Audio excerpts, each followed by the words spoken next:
प्रणाम भाऊ, बहुत बहुत स्वागत है आपका। नमस्कार नमस्कार।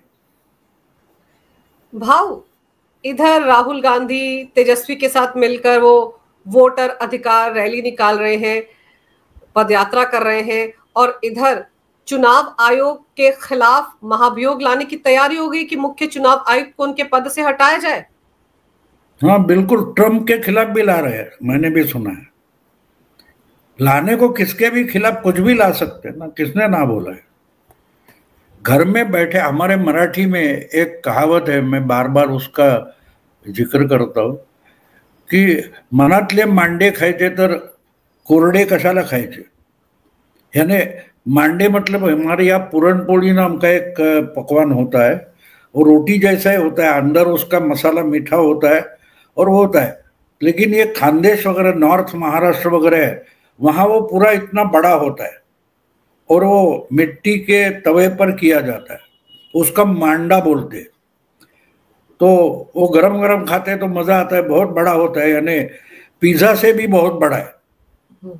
तो एक कहा यह जाता है कि भाई मन का ही खाना है, तुम वो सूखा सूखा क्यों खाएंगे, अच्छा गरम वगैरह करके पूरा पका के खाएंगे, उसमें घी भी डालेंगे, क्योंकि ना तवे की जरूरत है, ना मांडे की जरूरत है, ना घी की जरूरत है। तो लाए, महाभियोग लाए, प्रेसिडेंट के खिलाफ लाए, जिसके खिलाफ चाहिए लाए ना, आपके खिलाफ लाए, मेरे खिलाफ लाए। खबरें छोड़ने में क्या जाता है, खबरें छोड़ने में। हमारे संजय राउत पिछले 5 साल से बोल रहे, एक बात सच निकली है, एक बात प्रूव हुई है। हाँ बस बोलते रहते। तो मोदी जी इनको इनकी दखल तक नहीं लेते। आपको मालूम है पार्लियामेंट के जो सेशन शुरू हो गया, मोदी उठकर तो गए, वो G7 वगैरह कुछ करने निकल गए थे ना, उनको चिंता नहीं थी यहां कुछ होगा। जिसके पार्टी में 240 MLA MP है, बहुमत नहीं है, और उपराष्ट्रपति ने प्रॉब्लम खड़ा कर दिया, वो निश्चिंत मन से आउट ऑफ इंडिया जाता है। उसका मतलब क्या होता है, ये मतलब अगर हमको नहीं समझेगा तो हम जर्नलिस्ट नहीं है। उनको परवाह नहीं है सरकार गिरेगी चले, उनको मालूम है कि राजनाथ और अमित शाह संभाल लेंगे, मुझे यहां रुकने की जरूरत नहीं है। देखो हर चीज में इन्वेस्टिगेशन के लिए अमित शाह जाएंगे, कमिश्नर जाएंगे, डायरेक्टर जनरल पुलिस जाएंगे, तो नाके पर पुलिस थाने की क्या जरूरत है। तो ऐसी बात है, इनको बात मन में आती है वो बोल देते हैं, उसमें क्या होता है। वैसे तो हरियाणा उन्होंने जीत लिया है, महाराष्ट्र जीत लिया है, दिल्ली भी जीत लिया है। हाँ अभी चीफ मिनिस्टर का शपथ विधि बाकी है, तो चलता रहे ना, किसने रोका है। और हिंदी में बोलते हैं ना, मन का लड्डू फीका क्यों, वो मीठा मीठा करके खा लो भाई, किसने रोका है। उसमें गुड़ डालो, शक्कर डालो, क्योंकि इन्होंने मजाक बना रखा है, मजाक बना रखा है। अब ये अभियोग की बात कर रहे हैं, और किस जमाने में हो। अरे कल उन्होंने वाइस प्रेसिडेंट का, उपराष्ट्रपति का चुनाव का नाम डिक्लेयर कर दिया। तुम्हारे पास क्या है, आज 18 तारीख है, 3 दिन बचे आखिरी तारीख को एप्लीकेशन भरने के, और आप क्या कर रहे हो, उधर यात्रा कर रहे, करो और आगे जाओ थोड़ा, बंगाल में, बंगाल से बांग्लादेश में भी जाओ, कोई किसने रोका, किसने, करो। और मीडिया उछाल रही है, उछालने दो, लोग देखना ही बंद कर दिए। विंस्टन चर्चिल जो बोलता है कि घर से बाहर निकलोगे तो रास्ते पर 2 कुत्ते भूखेंगे भोंकेंगे, हर कुत्ते को पत्थर मारते बैठ जाओगे तो भूल जाओगे कि कहाँ के लिए निकले हो। तो पूरी मीडिया की ये हालत हो गई है, ये अपना मकसद, अपना मंजिल भूल गए। लोग इनको सुनते नहीं, उनको देखते नहीं। अभी ये महाअभियोग लाएंगे, इससे अमित शाह या नरेंद्र मोदी या बीजेपी वाले डरने चाहिए। वो तो आप सब तमाशा कर रहे, वो निकल जा रहे G7 के लिए। तो मीडिया भी राहुल के बचपने का खिलौना बन गया, तो वो खेलेगा उसके साथ, हमको खेलने की जरूरत नहीं है ना उसके साथ। भाव, लोकसभा में आप देखिए कि नारे लग जाते हैं, वोट चोर, कुर्सी छोड़। लोकसभा के अंदर ही तमाशा हो रहा है। और जो सफाई, एक तरह से जो तथ्य चुनाव आयोग ने एक प्रेस कॉन्फ्रेंस करके सबके सामने रखे, वो तथ्य भी उनको मंजूर नहीं है, उस पर भी सवाल इकट्ठा हो गए। पूरे विपक्ष ने एक प्रेस कॉन्फ्रेंस कर डाली। मैं आपको एक चुटकुला बताता हूं। दो बेवड़े बैठे थे, बहुत पिया था। तो एक बोलता है, यार मैं सोच रहा हूं ये पूरी धरती खरीद लो, पृथ्वी खरीद लेता हूं। तो दूसरा बोलता है, ना ना इम्पॉसिबल। तो बोला क्यों? नहीं, मुझे बेचनी नहीं है। समझे आप इसका मतलब? समझती हो? बस इस लेवल पर अगर पॉलिटिक्स आ गई है तो मोदी को इनको सीरियसली लेने की जरूरत ही नहीं है। तुम बकते रहो। तुम धनखड़ पर इम्पीचमेंट लाने वाले थे, रंजन गोगोई पर लाने वाले थे, वहां से इम्पीचमेंट चल रहा है ना। अब तक क्यों नहीं लाया गया भाई? तो और फिर एक बार बोलोगे आप तो हम उस पर चर्चा क्यों करें? मैं नहीं चर्चा करता, क्योंकि मुझे मालूम है ये कल और किसी पर, ट्रंप पर भी यहां इम्पीचमेंट लाएंगे। तो उस पर चर्चा करने की जरूरत नहीं। इसकी मोदी अगर दखल नहीं दे रहे तो उनको मालूम है इनको कोई सब्जेक्ट बचा नहीं है, तो बकवास करेंगे वोट यात्रा पर। अब चुनाव आने तक, चुनाव आने की दूर की बात है, टाइम टेबल डिक्लेयर होने से पहले और शायद 2 हफ्ते में ये इनकी वोट अधिकार यात्रा खत्म हो जाएगी। देखो वो कहां है रोजगार दो कुर्सी छोड़ दो यात्रा, वो कहां है कन्हैया कुमार, वो कहां है आपका पप्पू यादव जो 2 महीने पहले रोजगार दो यात्रा करके निकाले थे। वो यात्रा का कभी समारोह आपने सुना है? उसकी सांगता हुई? कब शुरू हुआ, कहां खत्म हुआ है पता है आपको? तो ये खिलौना है ना। बच्चे जो होते वो नए खिलौने के लिए रोते हैं, बवाल खड़ा कर देते थे। हम लाके देते, कहे 50-500 रुपए का खिलौना लाके देते, 2 दिन में वो पुराना हो जाता है नया खिलौना। अगर एलओपी बच्चा है तो वो जिद करता रहेगा। अब बाकी जो उनके इर्द गिर्द है वो अगर उसको घर चलाने देंगे तो उसकी बुरी हालत हो जाएगी। और क्या होगा? हम लगातार अगर हम समझा रहे हैं, लगातार समझा रहे। देखो आपको याद दिला दूं, अभी 2024 का जो चुनाव था उसमें बीजेपी का बहुमत चला गया, हो जो कुछ हो गया। तो मैं बार बार पिछले 1-2 साल से इनको समझा रहा था, बीजेपी वालों को। मैं जो आलोचना करता हूं तो मेरा मतलब ये होता है कि आप सही हो गलत है मेरे को कुछ कहना नहीं, आपके विचारधारा, आपकी पॉलिसी के खिलाफ आप जा रहे हो, उसको नुकसान होने वाला है, तब मैं आलोचना करता हूं। मेरी आइडियोलॉजी क्या है छोड़ दो, तुम्हारी आइडियोलॉजी है, तुम्हारा प्रोग्राम है। अगर उस प्रोग्राम पर तुम नहीं चल रहे हो तो तुम्हारा नुकसान कर रहे हो। बस यही मेरे आलोचना का। और बीजेपी को मैंने बार बार ये बोला था, आपको 2-3 साल पहले, 4 साल पहले का देवेंद्र फडणवीस का एक वीडियो मिलेगा। उन्होंने ओपनली बोला हमने भाऊ का सुना नहीं और हम अपोजिशन में बैठ गए। तो मैं क्या उनकी पार्टी का सलाहकार नहीं हूं ना? मेरे ओपन वीडियो होते हैं, जिनको सुनना है सुनो, सुधरना है सुधरो, नहीं तो आपके कर्मों का फल आपको मिलेगा। मेरा कोई नुकसान नहीं है ना फायदा है। लेकिन देवेंद्र फडणवीस एक ऐसा सच्चा लीडर है कि उसने 2 बार पब्लिकली माना कि भाऊ का सुना नहीं, हमारा नुकसान हो गया। अब देखो 2024 के लोकसभा चुनाव के पहले मैं 2-3 बार मैंने वीडियो बनाए थे कि बीजेपी एक बड़ी गलती कर रही है। बीजेपी ओपिनियन पोल, ये सर्वे कंपनियां, इवेंट मैनेजमेंट कंपनियां, इन पर जो निर्भर हो गई है तो वो भूल गई है कि वो कार्यकर्ताओं की पार्टी है। आप कार्यकर्ताओं से ज्यादा इन कंपनियों पर डिपेंड करोगे तो आपको उसकी कीमत अदा करनी पड़ेगी। ये मैंने बोला था। 4 जून 2024 को जब नतीजे आए तब उनको दिमाग में आ गए। उसके बाद मैंने उनकी एक कोई महिला आईटी सेल प्रमुख थी, उन्होंने मुझे नोटिस भेज दिया। तब नोटिस को मैं डरता नहीं, क्योंकि 55 साल की पत्रकारिता में ये तीसरी नोटिस थी, और पहले 2 नोटिस थे वो कोर्ट में जाने की हिम्मत नहीं कर पाए, बड़े लोग थे, एक सुप्रीम कोर्ट के वकील थे और दूसरे मुंबई के पुलिस कमिश्नर थे। ये तीसरी नोटिस थी, वो पहुंची नहीं मेरे तरफ। उल्टा बीजेपी वाले ओपनली मेरी माफी मांगना शुरू कर दी, उनके प्रवक्ताओं से लेकर प्रदेशाध्यक्ष। मैंने बोला माफी क्यों मांग रहे हो, मैं ऐसे इस लोगों की दखल तक नहीं कर लेता। तो कहने का मतलब यह है कि लेकिन जो मैंने वीडियो बनाया था जिसके लिए बीजेपी ने नोटिस भेजी थी, उसकी दखल ले ली, कोर्स करेक्शन कर लिया, और विधानसभा का नतीजा आपके सामने है।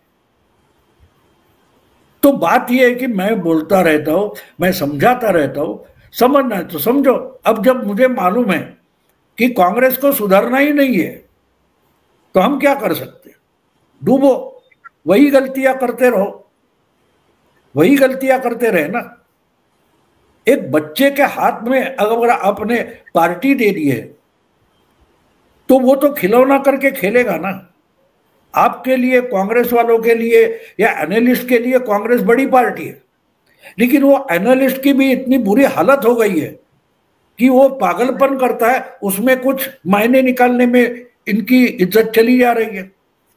बड़े बड़े एनालिस्ट भी पागल साबित हो रहे हैं ना, पागल साबित हो रहे हैं। एक बताओ कि बिहार में कांग्रेस की हैसियत क्या है?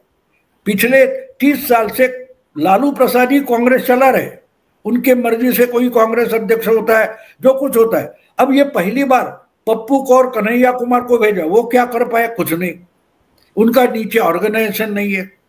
हाँ, तो आप वोट चोर करके पार्टी तगड़ी कैसे बनाओगे? और पार्टी नहीं होगी, कार्यकर्ता नहीं होगा, तो चुनाव जीतोगे कैसे? जीतोगे कैसे? हाँ, आप उसकी आम आदमी पार्टी और आगे चलकर जनलोकपाल आंदोलन बनाओगे, लेकिन कांग्रेस नहीं बना सकते राहुल गांधी। जहां से केजरीवाल निकले थे, जहां से केजरीवाल निकले थे और जहां आकर जहां पहुंचे थे, वहां से राहुल गांधी ने शुरू किया कि केजरीवाल जहां निकले थे वहां पहुंचना है। तो आम आदमी पार्टी के पहले जो आंदोलन था, उस आंदोलन तक एनजीओ बना के कांग्रेस को छोड़ देंगे राहुल गांधी। ये बाकी खेल चलता रहेगा। ये जो हम देख रहे हैं, वो 2012-13 में यही तो बात, इस ढंग के आरोप, उस पर आंदोलन सिसोदिया करता था, योगेंद्र यादव करता था, केजरीवाल करता था ना। राहुल गांधी क्या नई बात कर रहे हैं? उन्होंने उनका एजेंडा उठा लिया है, तो ले लो भाई। क्या साबित हुआ उससे? क्या निकला? क्या फलित हुआ? कुछ नहीं। तो उस पर चर्चा भी करने की जरूरत नहीं। हम अपना टाइम खराब करते हैं, लोगों की एनर्जी खराब करते हैं।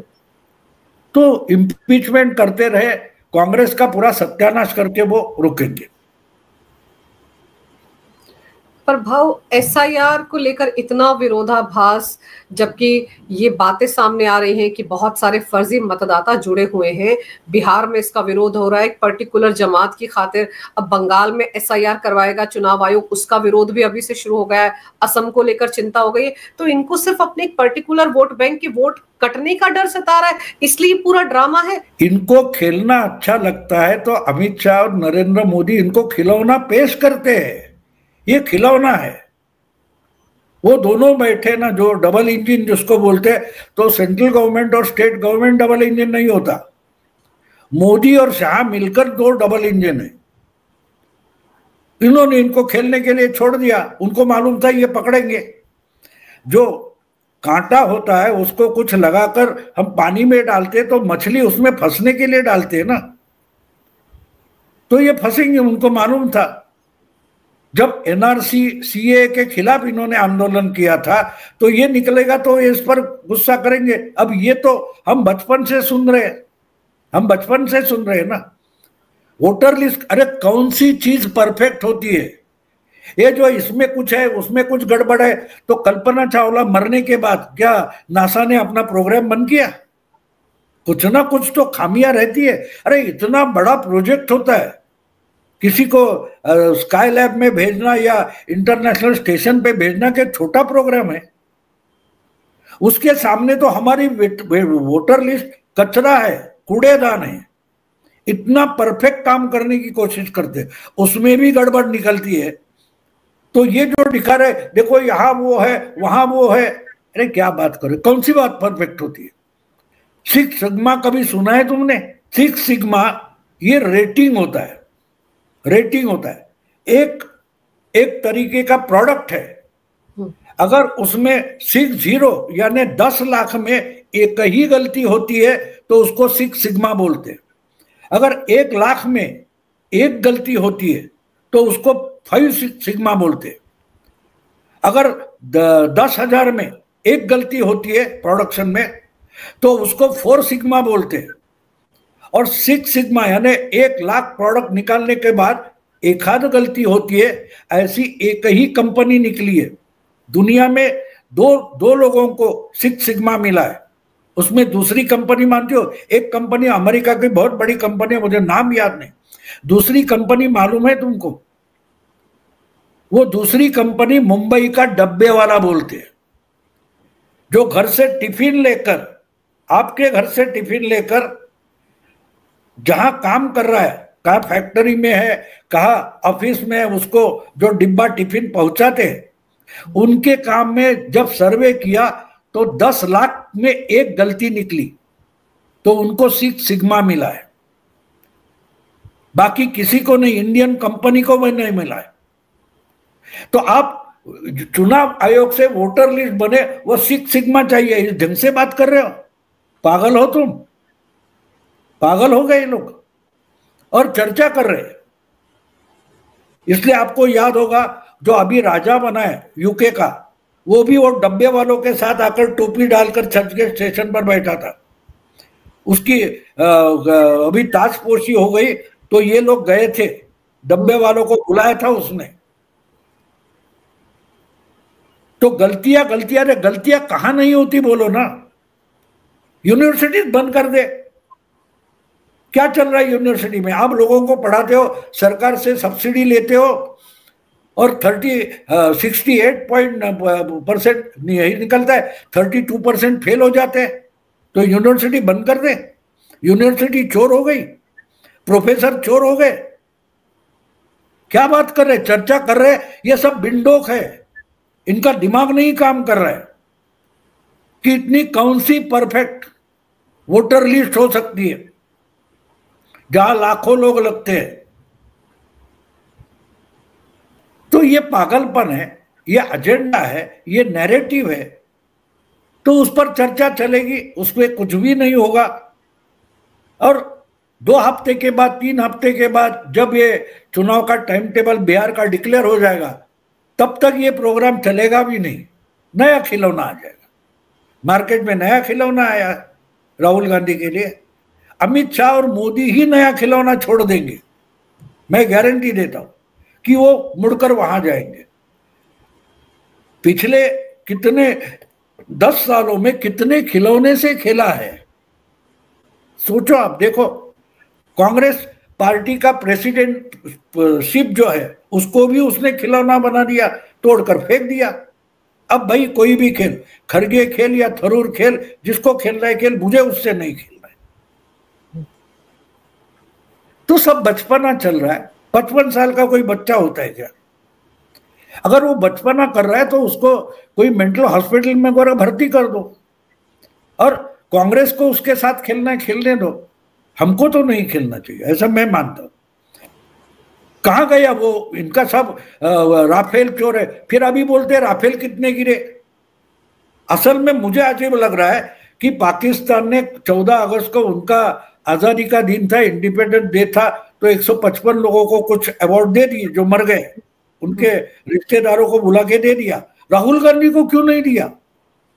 सबसे बड़ा उनका लड़ाका, बिहाइंड एनिमी लाइंस बोलते हैं, वो लड़ रहा था राहुल गांधी। तो राहुल गांधी को भी पाकिस्तानी को निशाने पाकिस्तान वगैरह कुछ है, वो देना चाहिए था। उस पर चर्चा होनी चाहिए। मैं तो उस पर वीडियो बनाने वाला हूं। पाकिस्तान एक नंबर का बेईमान है।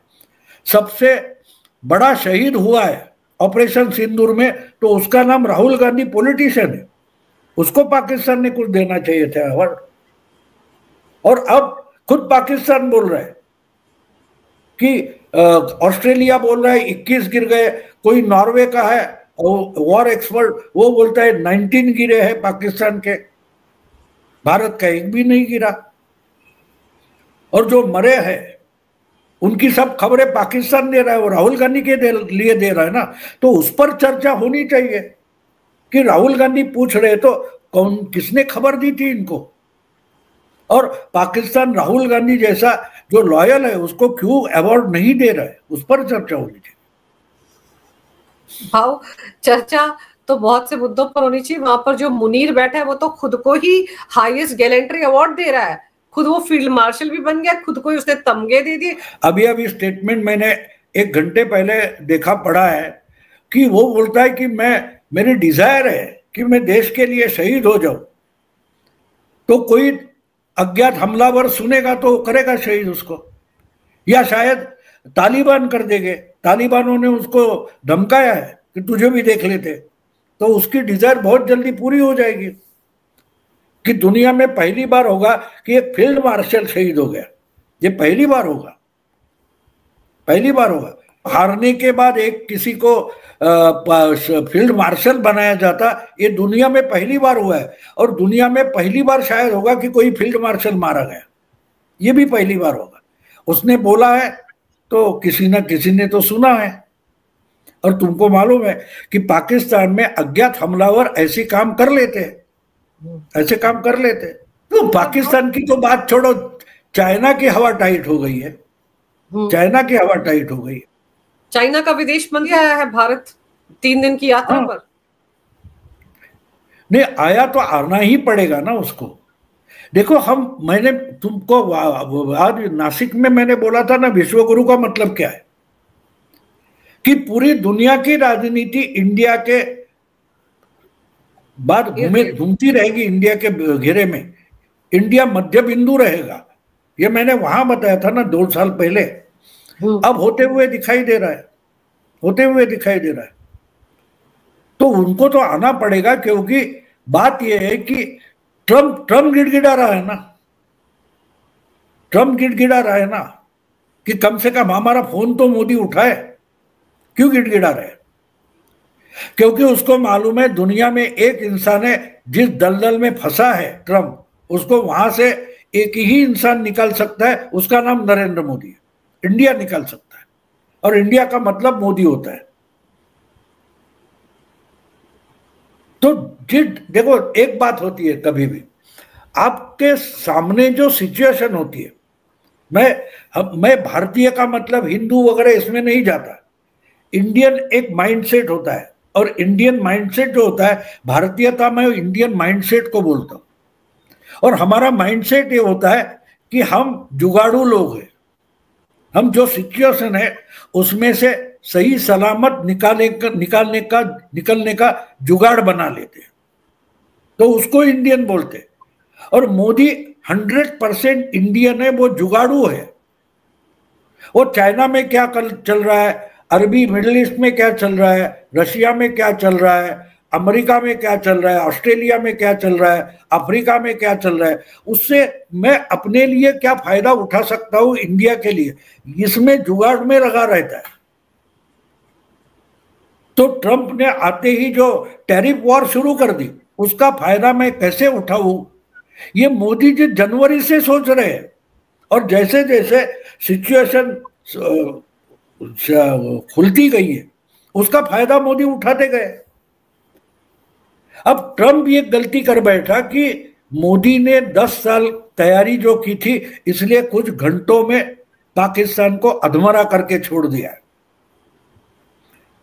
अधमरा करके छोड़ा है, मारा नहीं है, अधमरा करके छोड़ा है। जो डिस्कवरी या नेट जियो में दिखाते हैं ना, वो मादा चीता होता है, वो किसी हिरन को या सुअर को पकड़ता है और अधमरा करके बच्चों को खेलने के लिए देता है, ताकि वो शिकार करना सीख ले। पूरा मारता नहीं, क्योंकि वो जिंदा है, वो हिल डुल रहा है, तो उसको कैसे मारना है वो बच्चे सीखे। तो तालिबान, पश्तून और बलूची के लिए भारत ने ऑपरेशन सिंदूर करके पाकिस्तान को अधमरा करके छोड़ दिया, अब वो हैंडल कर रहे हैं। ऑपरेशन सिंदूर थमा नहीं, क्योंकि वो वहां से चल रहा है, वहां से चल रहा है। हमने बोला है ना कि हमने रोका नहीं है, हमने खत्म नहीं किया है, फिनिश नहीं हुआ है, तो वो कर रहे, बाकी जो है वो। अगर लगातार आपके जवान मर रहे बलूचिस्तान में, पख्तूनख्वा में, तो उससे सीखना चाहिए, उससे सीखना चाहिए। ओपनली सपोर्ट करने की जरूरत नहीं होती, जिनको उनको चाहिए वो मदद मिल रही है, वो मदद मिल रही है। अब दूसरी खबर आज ही मैंने सुनी है, काबुल नदी का जो पानी पाकिस्तान में आता है वो बंद करने में तालिबान लगा हुआ है। तो सिंधु तो बंद हो गया, काबुल नदी का पानी आके सिंधु में मिलता था, अब वो बंद करेंगे तो पानी के लिए तरस जाएंगे। तो मोदी बकते नहीं, बयानबाजी नहीं करते, करते हैं, और करने के बाद जब लोग रोने लगते तो बोलते मैंने तो पहले ही बोला था, मैंने तो पहले ही बोला था, ये मोदी बोलते। अब ये मोदी अगर आपको समझेगा नहीं तो आप राहुल के साथ खेलना शुरू कर दोगे। तो मोदी क्या कर रहे, देखो चाइना जो 6-8 महीने पहले गलवान में, लद्दाख में या अरुणाचल में नखरे कर रहा था, वो अब यहां मिलने को आ गया। जो 20 दिन से गायब था शी जिनपिंग, वो जयशंकर गया तो जयशंकर से मिलने के लिए ओपन में आ गया। अजीत डोभाल है, अमित शाह है, आपके राजनाथ है, वो सिचुएशन हैंडल करते, हर जगह मोदी को जाना नहीं पड़ता। और यहां हालत देखिए, क्या करना है किसी को पता नहीं। हाँ, राहुल जी आएंगे तो करेंगे, तो भैया करो, तब तक पार्टी ठप रहती है। अब मुझे आप एक बताओ कि पिछले 6-8 महीनों में महाराष्ट्र में कांग्रेस पार्टी का नाम तक आपने सुना है किसी खबर में? नहीं। विधानसभा चुनाव के नतीजे आने के बाद, यानी अक्टूबर नवंबर के बाद सुन, अब अगस्त महीना चल रहा है, जनवरी से अगस्त 2025 ने आपने किसी भी बात में, किसी भी चर्चा में, किसी भी डिबेट में कांग्रेस पार्टी ये कर रही है, कांग्रेस पार्टी का ये होगा, कांग्रेस पार्टी की पॉलिसी हम ये लेंगे, चुनाव आने वाले, किसी के बारे में महाराष्ट्र में आपने कांग्रेस पार्टी का नाम तक सुना नहीं। ना गुजरात में सुना है, ना मध्य प्रदेश में सुना है। क्यों? आएगा तो राहुल गांधी आकर करेंगे, बाकी कांग्रेस ठप है।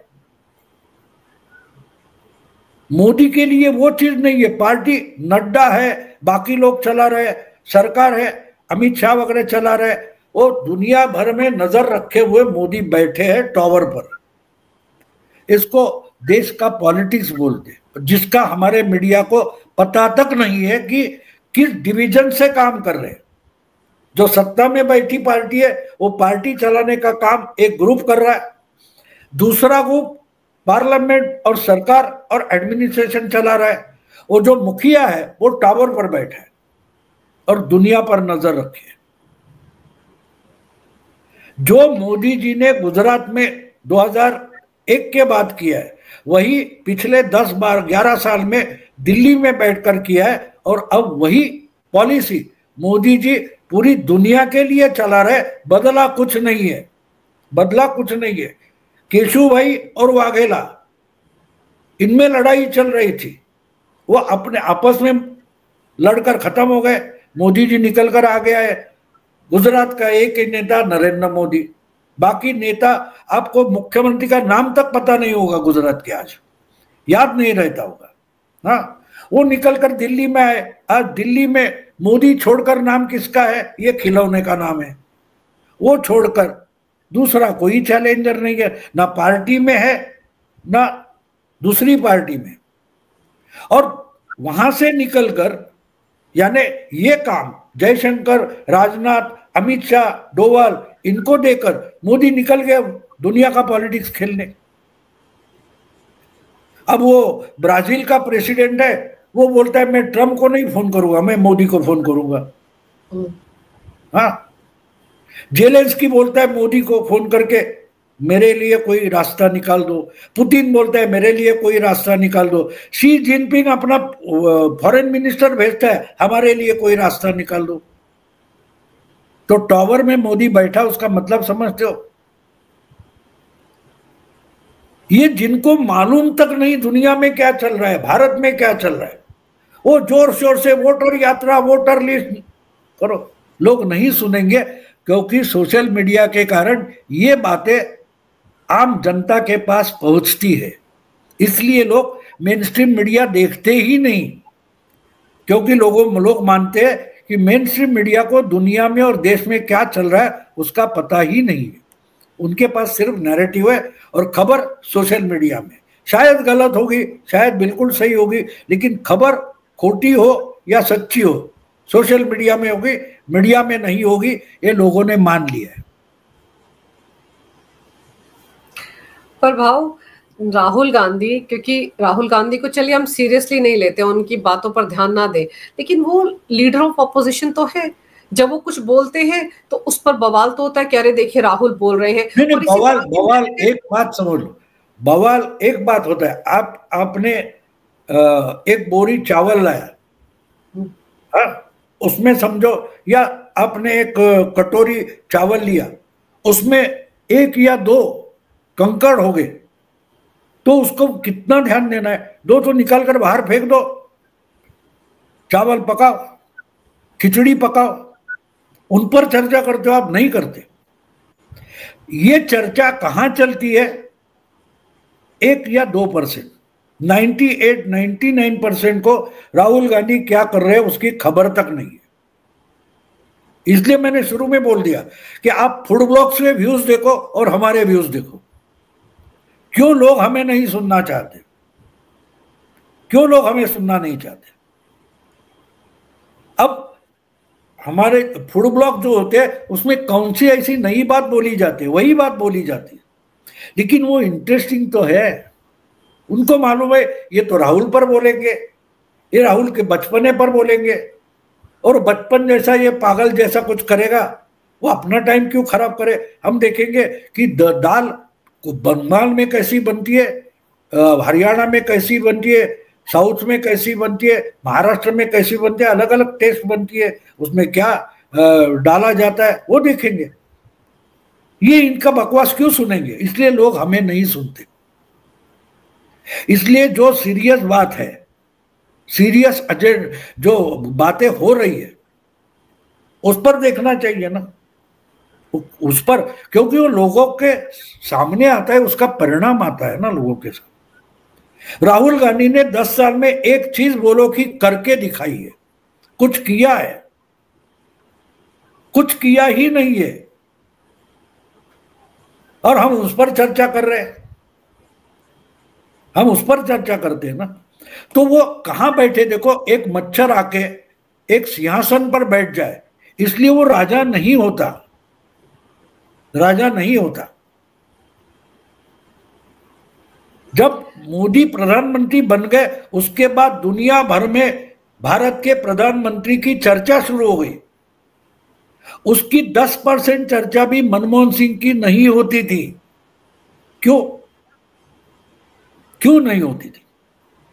क्योंकि मोदी एक खबर है, मनमोहन सिंह ये खबर थी ही नहीं, राहुल गांधी भी खबर नहीं है, बचकानी हरकतें हैं, और बचकानी हरकत को खबर समझना मतलब हमने जर्नलिज्म छोड़ दिया। ये कानाफूसी हो जाती है, बाजार गप हो जाती है। हाँ, आज बाजार से आते आते लोग बोल रहे थे, वो कोई जात एक जो फवारा होता है ना, उसकी एक ऐड चलती थी। क्या चल रहा है ये? क्या वो उसका नाम ब्रांड का लेते थे, याद है? एक ऐड चलती थी 1-2 साल पहले, घर में, बाज में, नाके पर, चौराहे पर। फॉग चल रहा है, यहाँ फॉग चल रहा है। क्या चल रहा है आजकल? फॉग चल रहा है। तो ऐसी बात नहीं होती ना, लोग देखते हैं। देखो, लोगों के जो पॉलिटिक्स चलती है वो लोगों के जिंदगी से संबंधित होती है, और राहुल गांधी पर चर्चा करना ये ड्राइंग रूम में काजू वगैरह खाते हुए की बात है। तो ये ड्राइंग रूम की चर्चा हो गई, मीडिया ड्राइंग रूम में मर्यादित। मुझे याद है, मैं आज की बात नहीं कर रहा हूं, मैं 50 साल पहले, मानो 50 नहीं 45 साल हो गए, 78 79 की बात है।